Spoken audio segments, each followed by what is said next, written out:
Today I want to talk about Peggy Martin, the lady and the rose. Now, Peggy Martin is a friend of mine. I met her when I interviewed her for Rose Chat, the Rose Chat podcast. And Peggy's story is that her family went through the horror of Hurricane Katrina.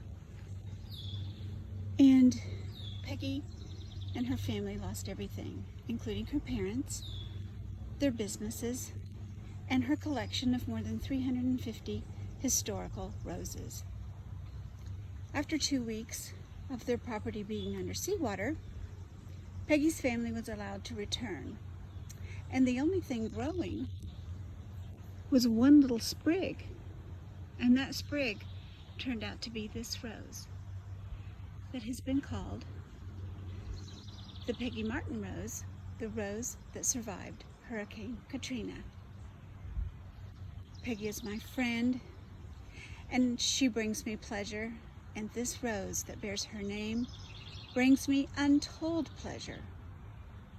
Even though the lady and the rose is a southern belle, she does very well, as you can see, in my 5B garden up in the Midwest.